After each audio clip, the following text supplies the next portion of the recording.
ప్రారంభించారు. సత్యనారాయణ స్వామి వారి యొక్క వ్రతాన్ని ఆచరించడానికి నదీ తీరము కానీ లేదా మన శక్తి కొలది మన ఇంట్లోనే ఒక శుద్ధ ప్రదేశమున స్వామివారి యొక్క పటాన్ని ఉంచటానికి ముందుగా ముగ్గు వేసుకోవాలి.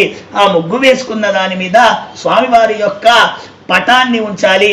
ఒక వస్త్రాన్ని పరిచి స్వామివారి యొక్క పటాన్ని ఉంచి ఒక కలశంలో వరుణ్ణి ఆవాహన చేసి నవగ్రహాలు అధిదేవత ప్రత్యధిదేవత సహితముగా నవగ్రహాలను అష్టదిక్పాలకులను ఆవాహన చేసి గణపతి పూజ పుణ్యాహవాచములతో కూడినటువంటిదై ఆ పంచామృతాలతో స్వామివారి యొక్క ప్రతిమ శోధనమని ఆ స్వామివారి యొక్క ప్రతిమను పంచామృతాలతో అభిషేకం చేసి స్వామివారి యొక్క యథాశక్తిగా తమ దగ్గర ఉన్నటువంటి ద్రవ్యాలతో స్వామివారికి అర్చన చేసి ఆవాహన చేసి స్వామివారి యొక్క పూజను ఎవరైతే భక్తి శ్రద్ధలతో ఆచరిస్తారో వారందరికీ కూడా స్వామివారి యొక్క కటాక్షము వలన తొందరగానే శీఘ్రముగానే వాళ్ళు అనుకున్నటువంటి కోరికలన్నీ కూడా తీరి స్వామివారి యొక్క అనుగ్రహానికి పాత్రులవుతారు అని చెప్పారు. ఈ వ్రతాన్ని ఏ విధంగా చేసుకోవాలి, ఏ ఏ రోజులలో చేసుకోవాలి అని అడిగారు.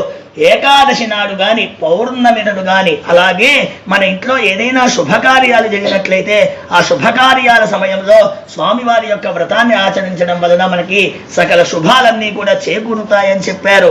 ఈ విధంగా చెప్పగానే ఆ నారదుడు ఎంతో సంతోషించిన వాడై ఈ వ్రతం యొక్క మహిమను ఈ వ్రతం యొక్క విధి విధానములన్నీ కూడా నేను భూలోకంలో మానవులకందరికీ కూడా చేరవేసి వారందరూ కూడా సుఖ సంతోషాలతో ఉండేటట్టుగా చూస్తాను అని నారద మునీంద్రులు వారు చెప్పారు అన్న విషయాన్ని సూత మహాముని శౌనకాది మహర్షులందరికీ చెప్పారు. ఇది ప్రథమ కథా సమాప్త. జై శ్రీమద్ రమారమణ గోవిందో హరి. ఏడుకొండలవాడ వెంకటరమణ గోవింద.